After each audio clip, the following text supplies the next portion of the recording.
A gang has just attacked someone at gunpoint.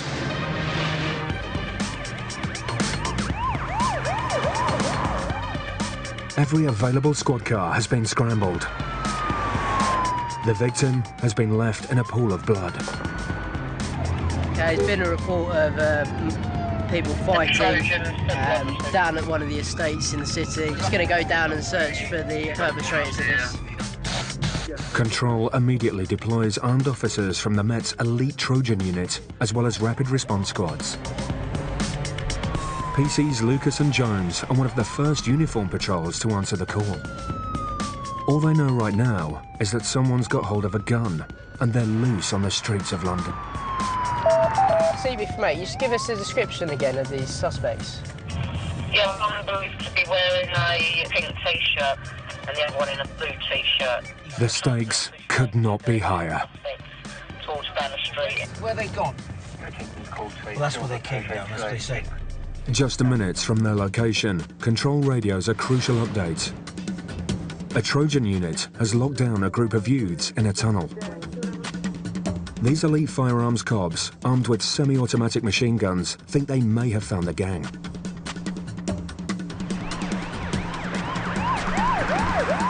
At the speed PC's Lucas and Jones are driving, they're on the scene just moments later.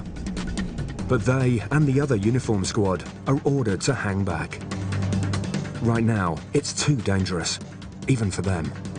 Okay, there's been a sighting of a male with a gun in the area. Our firearms officers have got a group of youths stopped who match the description. Even our cameraman doesn't quite understand just how deadly this situation could become, until PC Lucas spells it out for him. I'm just going to search them now for firearms. I wouldn't get out at the moment, mate, just we'll stay here. It isn't advice, it's an order. If this is the gang, then one of them has a gun. The danger is very real. As the tunnel is cordoned off to all traffic, the search starts. One of these men could still be armed and dangerous. All 850 cops who police the square mile are ready to put their lives at risk to protect the hundreds of thousands of people who travel every day to work in the city. They may not have to deal with gun crime all the time, but the unpredictable nature of the police shift means they have to be prepared for anything. They must think on their feet and react to the strangest of situations. Across the city, an area patrol has found a man stumbling in the road. He's naked from the waist up, and he's covered in blood. An alleged pub fight has got out of hand, and officers on scene need urgent backup. A squad car is quickly dispatched to control the situation. They've got no idea how seriously injured this man could be. I screamed because I was scared for my life for my cousin to follow me. I went in the pub, I wanted to use the toilet. People were saying to me, get out of the pub. I said to them, I've been attacked. Why are you telling me get out of the pub? And I said to me, get out of the pub, trouble. So you're angry? He says he was attacked outside on the street and then went into a pub to use the toilet. But witnesses have reported a violent fight that erupted inside the pub. Even the suspect's friend contradicts his story. Obviously, when there's glass and shit flying about, obviously innocent people are going to get hurt. If I was to ask you, have you smashed a drink on the floor in any pub? I'm not going to bullshit you or anything.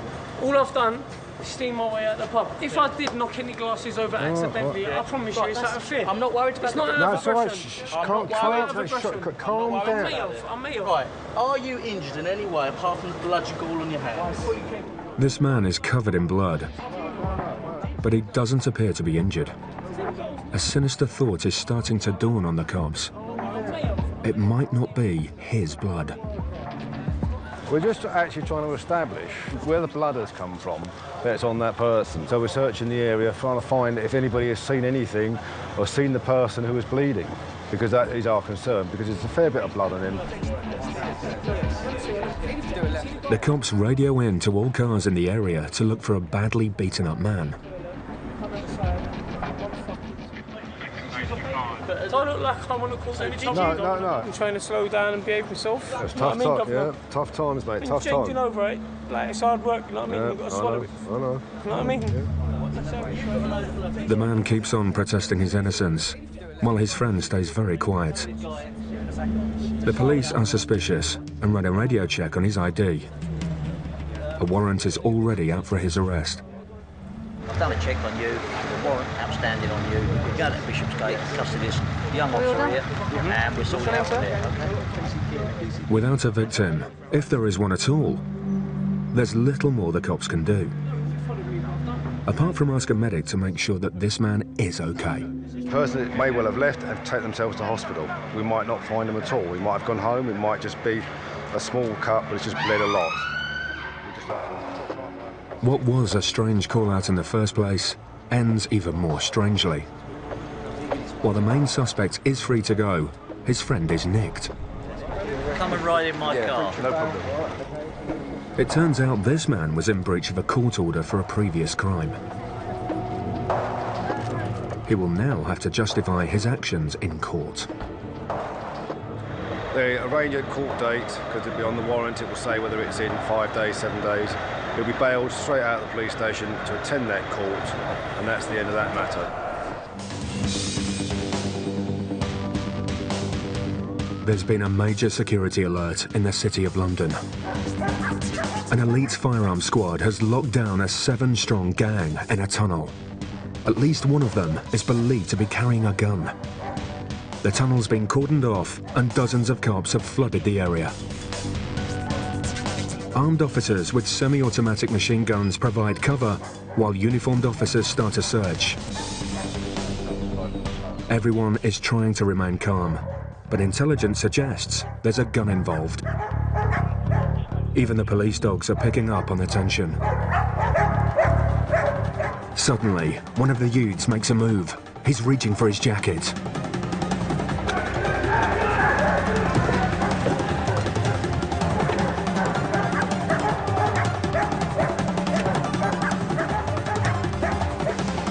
As he was about to be searched, this suspect reached for his coat.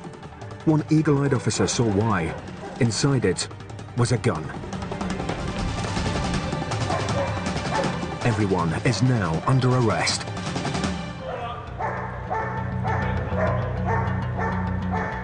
What an officer says next, picked up on one of our microphones, makes the hair on your neck stand up. Oh, go ahead. Saved my life. Yeah. And it was in his jacket. Yeah. Saved my life. Yeah. It's a Sunday evening. On the pavement of a normally busy traffic route into the city lies what looks like an automatic pistol.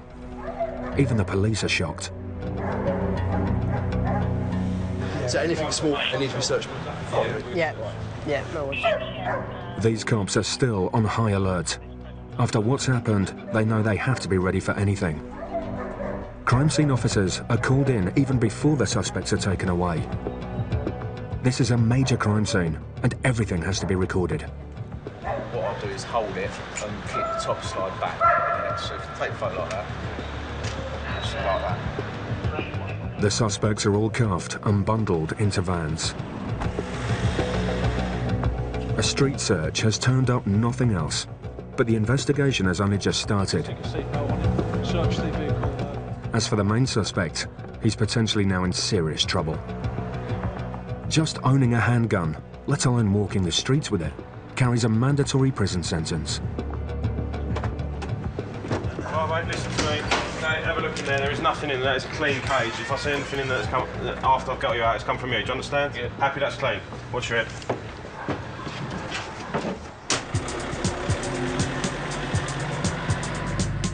Thankfully, incidents like this in the City of London are rare. Across the UK, however, it's a different story. Last year, firearms were used in over 14,000 recorded offences, nearly 40 every day. Firearms officers are highly trained to deal with these. It is a very, very sensitive job. If someone poses an immediate threat to officer safety or public safety, then they're likely to be taken to the ground straight away and handcuffed. On this occasion, the cops were lucky. One of the specially trained firearms squad spotted the gun almost immediately. the handle of a handgun has been seen poking out of one of the jackets, and so the individuals have been controlled immediately and placed in handcuffs. The gun later turned out to be a replica, but it would have looked very real to the victim and the cops. Luckily, it's something they don't see often, particularly on a Sunday evening. I spoke to a colleague earlier, I said it was quiet, and then this happened about 5 minutes later, and that's the nature of the job.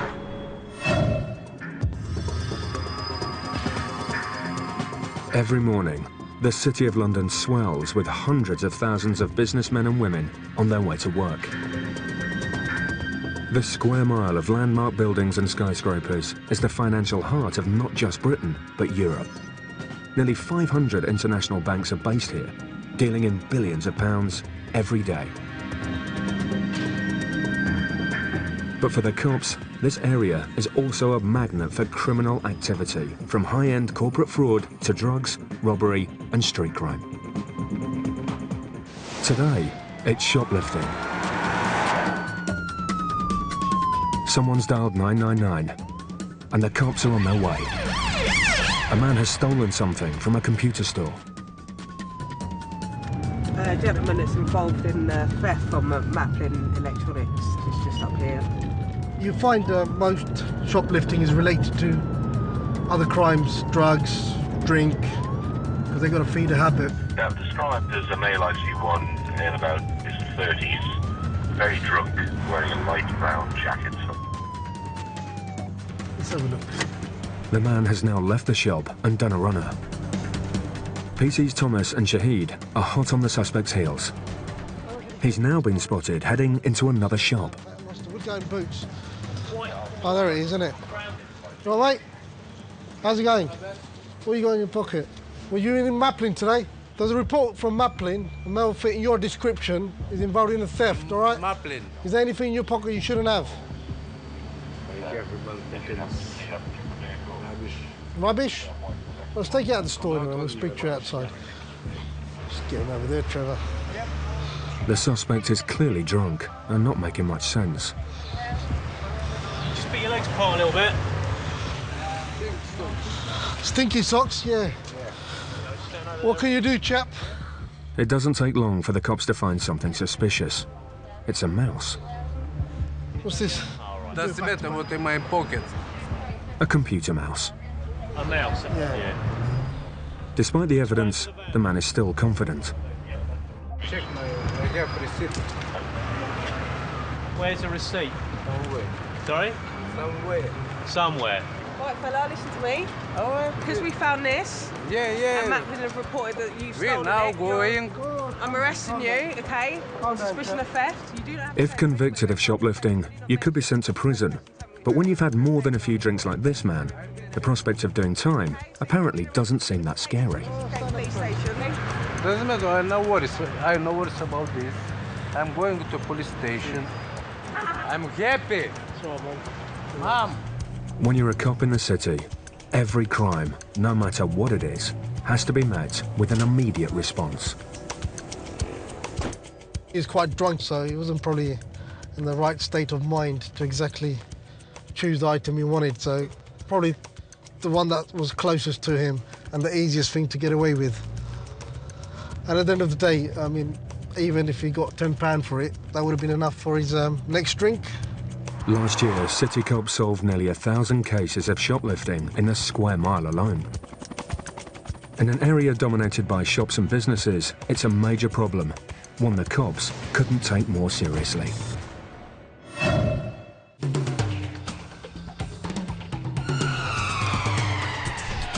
As night falls over the city, the officers know they're entering the busiest and toughest part of their shift.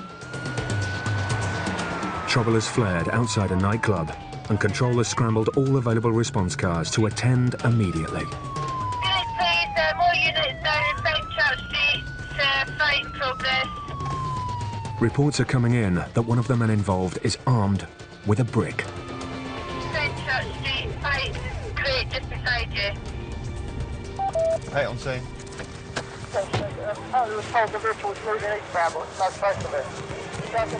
As the cops arrive, they find two men shouting the odds at each other. got a jacket. Why have I got my fucking jacket, you prick? Keep the language down. Wait, sir. No, you are cool, you are calm. Keep it like that, mate. This man is accused of threatening to brick the other guy's car. A top-of-the-range BMW, complete with an expensive custom paint job. Nice motor. Listen, he's drunk. He thought he was he-man, yeah? He picked up a brick, gone like he's going to throw it at the car. He picked up a brick. With no dent to the car and no sign of a brick, Inspector Wright wants to listen to what the other suspect has to say. These guys notice they keep coming around me, gesturing your body in an aggressive manner like they wanted to attack me. But before I could even talk, the guy just jabbed me in the face like that. He just gave me that hook, and he had his hand inside it. So I'm thinking to myself, all right, fight back or try and be wise, because I don't know what they had. They could have a knife or something. The inspector has heard enough and has made his mind up. Yeah, there's been a disturbance inside the club. They've come out an altercation, and the guy around the corner here says it's just been alleged that he's just punched him in the face.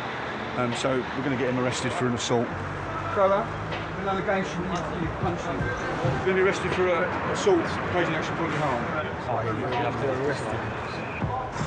But this man is not coming in without a little dig at the officers. Come on, how many times have you done this? Come on. It's cold, his fingers are cold, mate. Don't get nervous.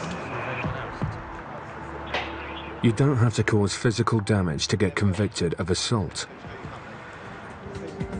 Every year in the square mile, there are numerous recorded assaults, despite a lack of visible injury to the victim. The suspect in this case was released without charge. The city is equipped with the latest in police technology. Special automatic number plate recognition cameras record 1 million vehicles every day. If you're a criminal and you're entering the square mile, your car is very likely to betray you. If it has been involved in a crime, it will flash up at police control. And one such car has just triggered the cameras. It relates to a serious crime. Vehicles come through the automatic plate readers that are situated all the way around the city, and it's marked up as lost or stolen. So we're just trying to kind of stop the vehicle and speak to the driver and see if it has been recovered or it is indeed stolen. PT's Gary Farmer and Sarah Gallagher are closing in on the high-powered BMW. Losing track of a suspected stolen car in London is just not an option. They must find it fast. Still a BMW. Suddenly, they spot the car, stuck in traffic. There he is, yeah. Take the keys out. The officers must be careful. If the car has indeed been stolen, the two occupants could be dangerous. Hi mate, your vehicle? Yeah, I just buy it. This what? I buy it. When did you buy it? Tuesday, this week. This week? Yeah. Okay, you've got some ID with you at all? Yeah.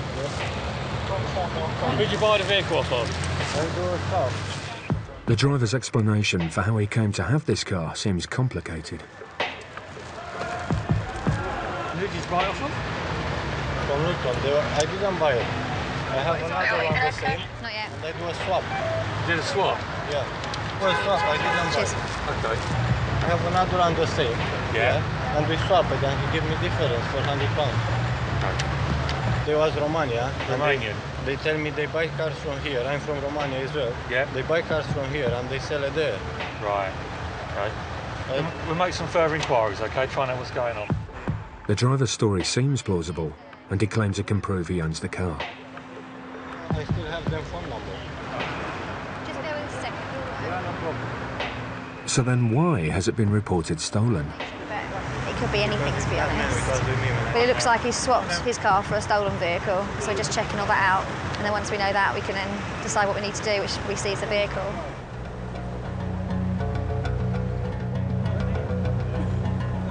The cops get on the radio to check out his story and get news back fast. And it contradicts the driver's version of events. It's now alleged he has indeed stolen the BMW. Some Romanian people have paid for the for a car, bought a car, but they've agreed on 800 and they've only given the bloke who owns the car 400. So he's put it up as stolen? And he's put it stolen, and then they've drove off and he's tried to get hold of her and they've just disappeared. Right. The original owner has told the cops that he was supposed to get paid £800. But he claims he only saw half the money before the suspect sped off in the car. So at the moment it's on suspicion of theft by fraud. It's a serious allegation, and it leaves the cops with little option. So for the moment, we're going to place you under arrest on suspicion of theft by fraud. What means is we're going to take you back to the police station and we'll get your account of what happened. And then once we can establish that, we can speak to the force, then we can carry out the investigation properly. Okay? Do you understand? Okay. Which have you arrested? Yeah, both of them. You've arrested both of them? Yeah. If you go with that man over there, he'll take you in, all right? If the driver and his friend are convicted of stealing the BMW, they could face jail. So these guys only paid a certain amount and then they've left. The other party have put it up as stolen. So obviously we need to get their account of what's happened, establish the facts, and then we can take it from there.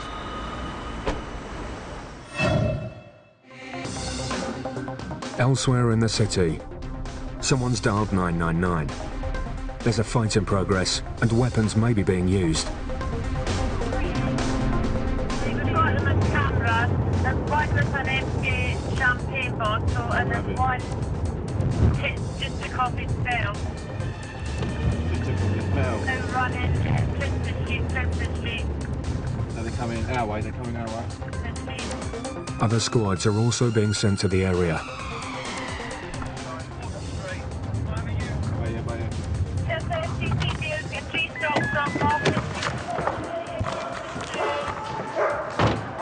As the rapid response cops arrive, a specialist dog unit has already stopped a group of suspects.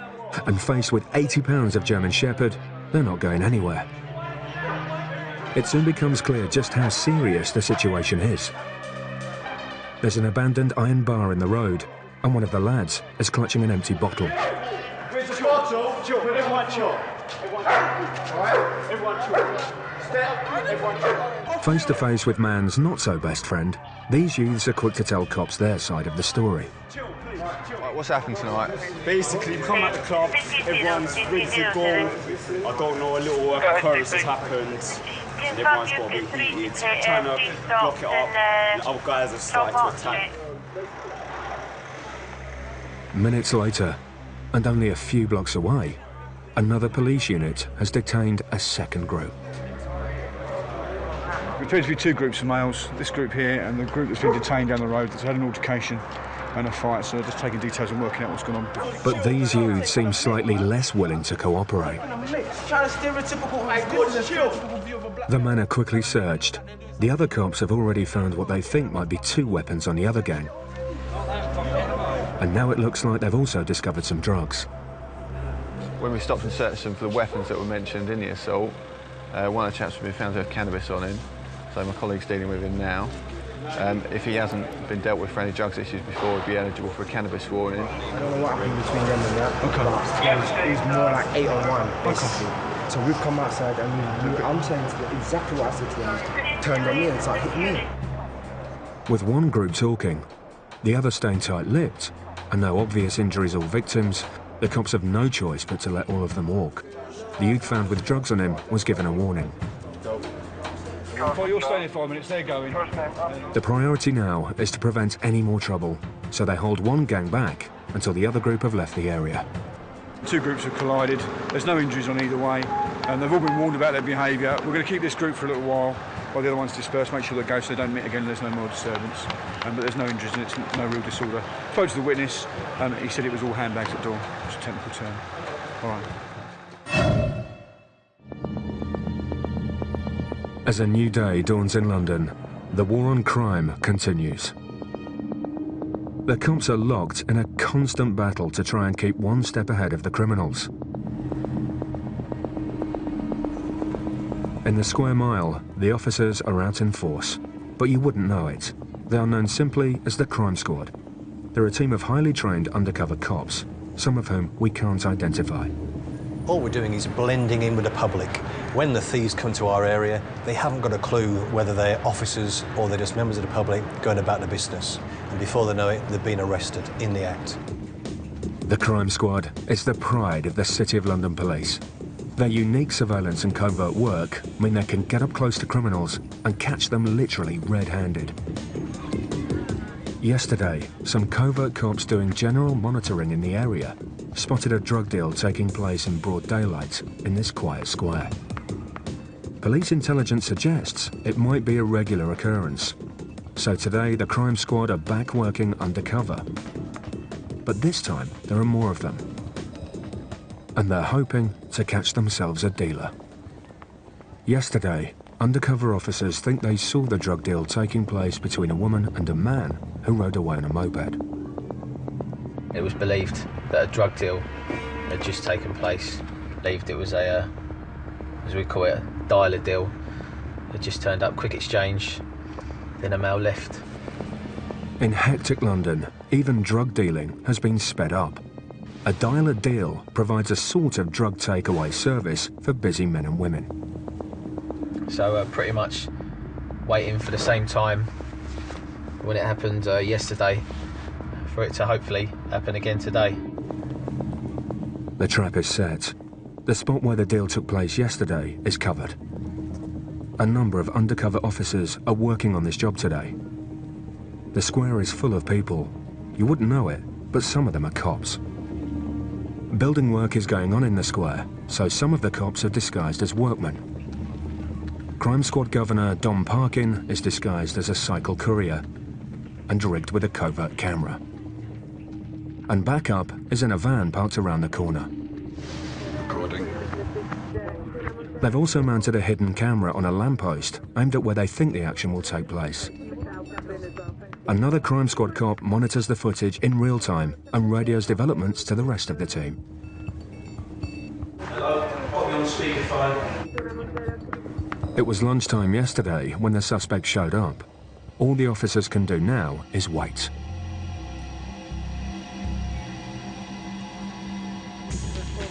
We have him in view.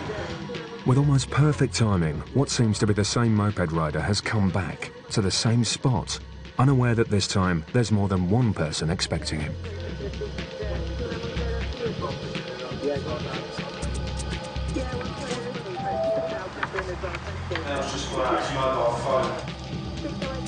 If the cops are right, and this guy is a dealer, then there's someone missing. The buyer.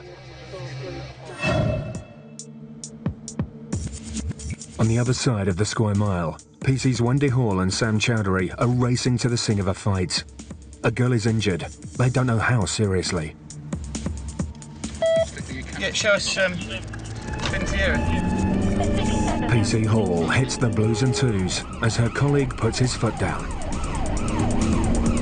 But as they approach the location at high speed, Control radios through more information. It's not a fight, but a flash mob. They organise it usually on Facebook and places like that, where all people agree to meet up and just start having either they all wear funny t-shirts or pillow fights or stuff like that.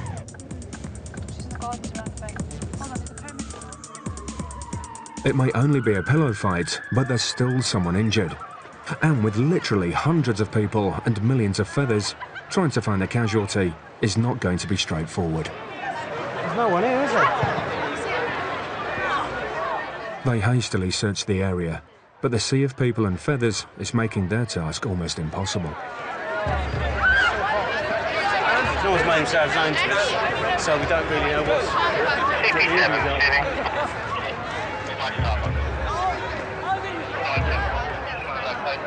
Finally, they've managed to find the girl. The person concerned's inside with 2 ambulance services and another police officer, so we're quite happy that they're all right. Because they must have got caught up in the crowd. Let's hope they're not allergic to feathers. It's unusual for cops to walk away from a fight, but with pillows rather than weapons, they leave them to it. If there was any trouble, we'd ask them to move on, but really they're just quite well humoured, having a bit of fun. I'm just wondering who's going to do all the cleaning up.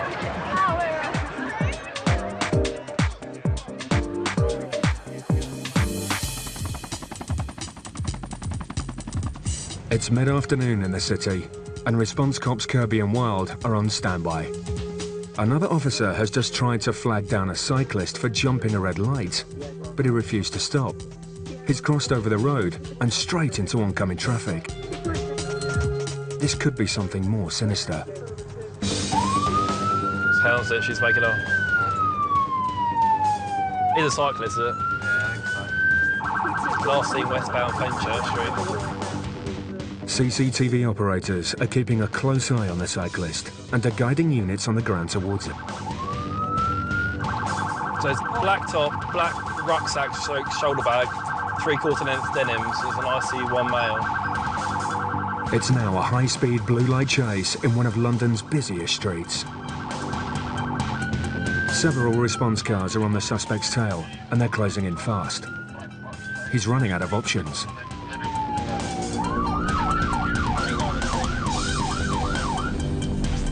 PC Wild goes on foot to corner the suspect and quickly gives chase. He's closely followed by a rapid response van. Meanwhile, PC Kirby drives to the other side to surprise the cyclist. The cops believe he's now looking at going into hiding.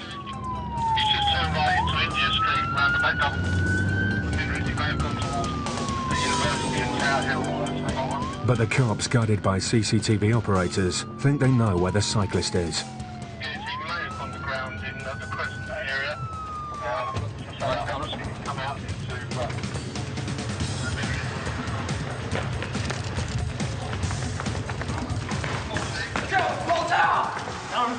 On the floor.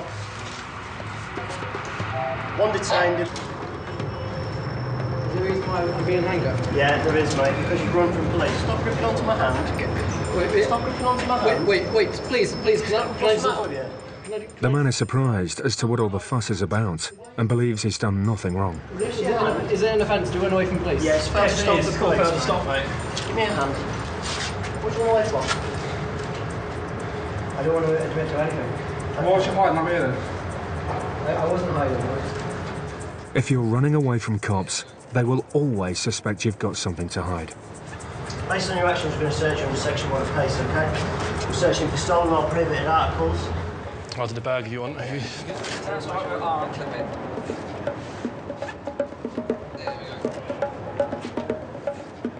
With no drugs or stolen items in the bag, it's not exactly clear why this man tried to get away. Why did you stop for me down the road? When you went across the centre aisle and went into the wrong carriageway, rather than stop for me? Because you shouted to stop and then chased away at me, so I'm not going to... Right, you're under arrest. Further stop for police. You do not have to say anything, mate. You don't have to question something later on. Anything you do, say over your limits. Do you understand the caution? No, he just only went through a red light. I just wanted to stop him and have a word. He went to go round me when I told him to stop again. He rode over the centre island into the wrong carriageway, made oncoming traffic move out of the way. And then when the area car got behind, he failed to stop for the area car as well. So, yeah, instead of getting told off, he's got next. This man's stupid behaviour wasted police time and could have put other road users' lives in danger, and all because he didn't want to get told off. No matter how you try to escape, chances are the cops will always catch up with you. Yeah, we saw it at the top of Drury Street. Got behind him, he went down Minories, he was quite a way off. Then the camera picked him up, saw him come down here, and then he didn't come out. So I think, Gareth, did you find him then? Yeah, we just spotted him. Gareth just found him down the alleyway. Him down there, just hiding down there, but yeah, good result all round.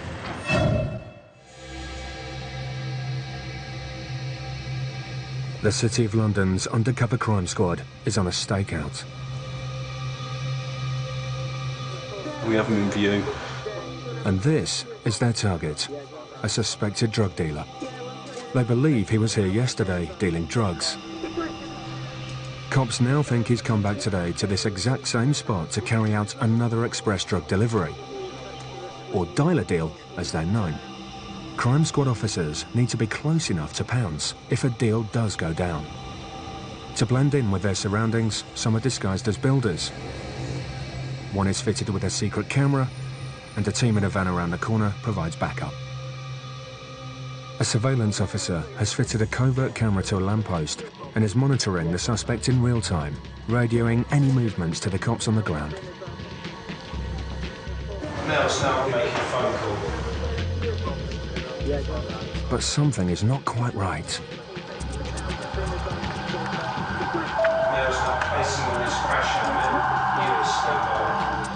It looks like the suspected dealer doesn't want to hang around today. Have the cops blown their cover? Or has the buyer backed out? If the buyer decides to go, we're going to leave him and let him run. Without a deal, they can't make a move.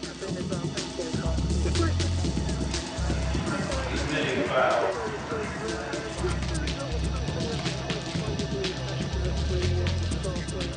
Suddenly, a smartly dressed man approaches the suspect. Yeah, drivers now met the nicely one male believes something has been placed into the male's hand. As they shake hands, the two men subtly exchange something. It could be the drugs. It happens so quickly you can barely spot it, but the cops have. They refer to this technique as a handshake and a pass. But they've got to wait for a second pass, where the money is handed to the suspected dealer before they can strike. Now talking, units to move up. The cop with the covert camera has to liaise with colleagues, but he needs a good excuse to chat without blowing his cover. Excuse me, you've got a light? Using this officer as cover, he tries to look over his shoulder. Money changing hands? Not at the moment. The crime squad must wait for the deal to be complete before they can strike. Money has to be exchanged. I think so. The suspects are just a few feet behind this officer. Perfect. Exchanged. Yeah, there's been exchange. The cops think they've seen money change hands. That's all they needed. Yeah, all units, they split, move in, strike, strike. The cops move fast. One of the undercover officer's body cameras captures the action. They're in the suspect's face in seconds. Right, the reason you've been stopped, saw you acting suspiciously in conversation with other male. I'm going to tell it, male. Okay? We believe due to your actions that you're possibly involved in a drug deal. Undo your own, okay? The suspect, clearly taken completely by surprise, looks so nervous that one of the cops is prompted to give him some friendly advice. That one off, mate, because I'm rather fast, alright? Going anywhere? Go, it's alright then. We'll be chilled out, you'll be chilled out. The officers quickly find what they're looking for. This could be the money taken during the alleged drug deal. In all, the cops have found £150 in banknotes. Based on what they witnessed and the evidence seized, the cops then arrested this man and took him back for further questioning. But the crime squad didn't stop there. We searched his business premises. In his locker, we found a number of other wraps of white powder, which is found to be cocaine. We also searched his house, and again there we found more wraps of cocaine and weighing scales and cutting agents and other items associated with drug dealing. As for the smartly dressed businessman in the white shirt, he was also arrested around the corner. And on him, police found 3 wraps of white powder. That white powder has been analysed by the laboratory and it's found to be cocaine. Both men were arrested and interviewed, and both have admitted that, yes, I made a phone call to this guy. I asked him to deliver some cocaine to me at this location, and the drug dealer, he admitted the same thing. Trying to stop the scourge of drugs is an absolute priority for police in London. And the undercover cop's message to drug dealers is clear. Break the law on their patch, and you may well become their next scalp.